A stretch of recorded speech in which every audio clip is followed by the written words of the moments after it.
feel like I should do that YouTube intro that's like, YouTuber walks dramatically towards the camera and plops down. So I just hit 15,000 subscribers, and it's a pretty huge milestone for me. I've been doing this for 4 years, and first of all, thank y'all so much for subscribing and liking my videos and commenting and being part of the hashtag AquaFam. 15,000 of anything to me is a number that is so abstract, like what does that even mean in the fabric of our existence? But I thought I'd sit down with you and talk about 3 things that I have learned in my time with YouTube. So let's go. So the first thing I have learned is that YouTube is fun. Being a YouTube creator, a YouTuber, is fun with a capital F-U-N. Even in my notes, it's capitalized because it's just fun. When I first started doing YouTube-y kind of talking head content like this and, you know, sharing my experience with photography and Apple stuff and all kinds of things on my channel, I wasn't 100% confident in my ability to even be on camera. As a photographer, I was so much more used to being behind the camera, you know, directing a photo shoot or a video or whatever it was. So just getting over that initial hump of being like, oh my God, I'm gonna be the one on camera. Like, how am I supposed to act? What am I supposed to say? Like, how am I supposed to feel? How are people gonna judge me? Like, are people gonna think I have weird eyes or face or whatever? Even while starting this video, I was just like, I still feel awkward turning the camera on and talking to a camera for 20 minutes. Like, there's all these hurdles that I had to jump over and still do, honestly, 4 years later, to get to that place where I even want to be on camera and shooting these kinds of videos. 4 years later, I've learned that content creation is just so much fun. Being on camera, after you get over that initial, like, oh my God, I'm so self-conscious on camera, once you get over that, it is so much fun, and then you get into the vibe. I'm a pretty introverted person by nature. I like spending a lot of time alone, kind of in my own head, this and that, but YouTube is so fun for just getting me out there. It has gotten me off of my butt cheeks and just going into the world with my camera, you know, not so much during, you know, coronavirus, obviously, but kind of before that, especially, like just going out with a camera and filming random stuff or trying out a new lens or talking about the Mac Mini, you know, whatever the content is. It's so much fun to create the content, and especially to be on camera and to be, you know, out there doing those initial shoots. There's almost nothing else in my life that makes me feel that alive and like I'm having that much fun and excitement. I also think it's fun to help people, I've realized. I like to get information out, get a new and different perspective out there. And while I'm spreading that information, I can also spread some positivity. I can inject a little bit of my nerdy humor into it. I don't know how, but it just ends up being really, really fun. The second thing that I have learned in my 4 years of YouTubing is that YouTube is rewarding. And there's a lot of different types of rewards here. Of course, there's the monetary rewards. You know, I'm able to support myself at 15,000 subscribers. I have my channel monetized, you know, I get ad revenue, I have some affiliate links and a couple sponsored videos, like that kind of stuff.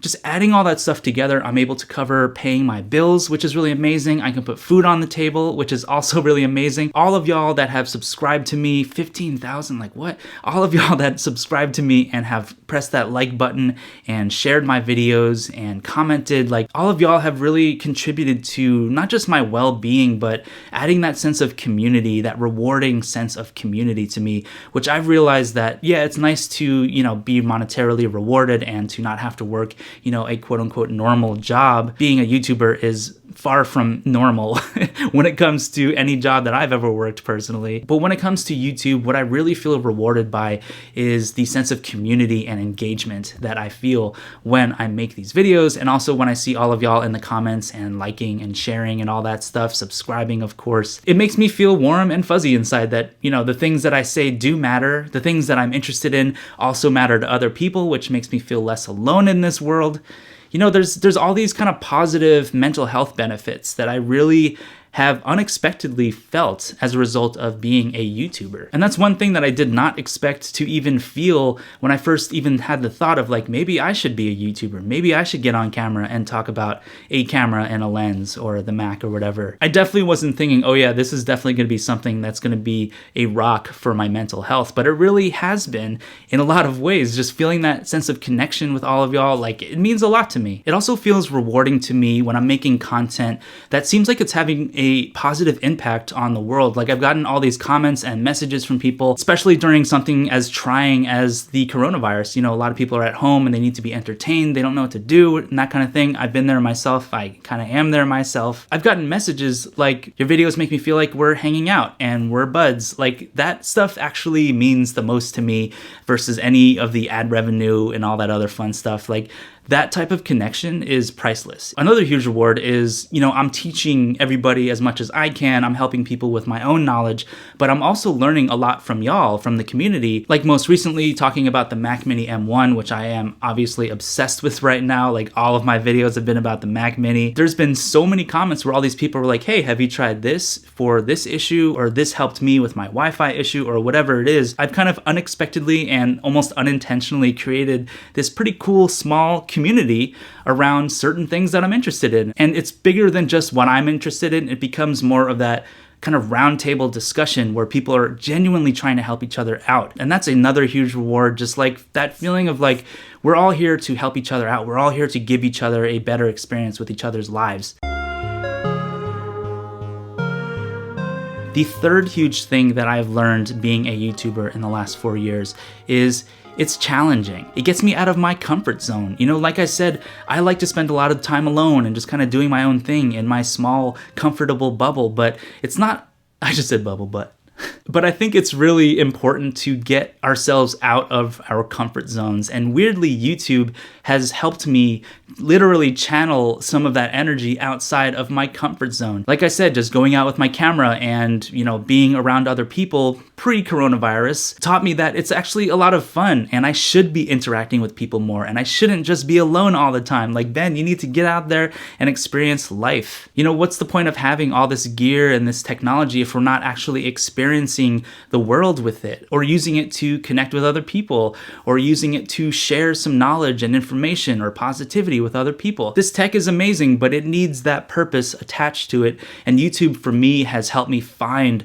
a new kind of channel for that purpose. And speaking of butts, it's helped me get off of my butt, off of my comfort zone, to physically interact with the world more. So I'm not just, you know, hunched over in front of a computer all day. YouTube is also challenging in that it kind of helps me practice being authentic. Authenticity is not something I even thought about in terms of like, am I being authentic? You know, that kind of thing so kind of intentionally until I started doing these YouTube videos. And I would look at some of my older videos, for example, and be like, I don't really think I was actually into what I was talking about in that video, or I feel like I was acting or something. And I'm not saying those things are necessarily bad. I just think it's part of the content creation challenge. It's kind of like this craft that is constantly experimented with and constantly evolving. So it's like the challenge of, what am I actually interested in? What could be beneficial for me to actually share with the world? How can I make that actually engaging for other people? And through that process, you know, I'm checking my YouTube analytics and seeing what works, what doesn't work. And then I can kind of tweak my videos and tweak the descriptions and thumbnails as I go to see what's the most effective.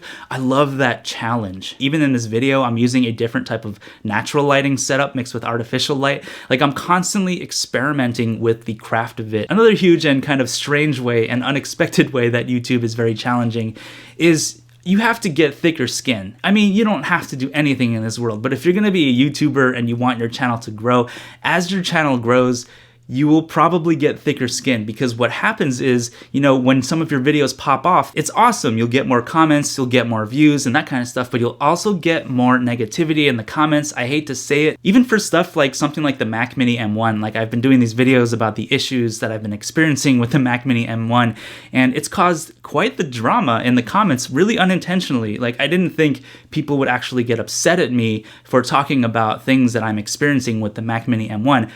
My intention is to help people, not to upset people. But people in the comments can be so ruthless. And luckily for me, it's been a very small minority of people. However, they're enough to get under my skin sometimes. You know, people are saying like, hey, I don't like your face, I don't like your glasses. To me, I'm just like, why even go there? Like, why does this complete stranger's appearance affect you so much? That doesn't make sense to me. I can make a whole other video about that topic. Comment below if you want to hear me rant about it. But I will say that 95 to 97% of my comments and my interactions are super positive, and I love that sense of community that YouTube has. So those are the 3 main things that I have learned. I mean, it sounds more like 1,000 things that I have learned, but the 3 main concepts that I have learned in my 4 years of doing YouTube. Again, thank you so much for subscribing to my channel. 15,000 is a lot of people, but seriously, thank you so much for all of your support over the years. It really means a lot to me. It keeps me going. It keeps me interested in making these videos for y'all. So thank you, thank you, thank you. Anyway, I hope you enjoyed this video. I hope it was useful and entertaining for you. Smash that like button and subscribe if you're not already. And let me know in the comments if you have any questions about the whole YouTuber experience, like what questions you have about starting a channel or growing your YouTube channel. Thank you for watching this video. Thank you so much for 15K subscribers, and I'll see you at 1 million.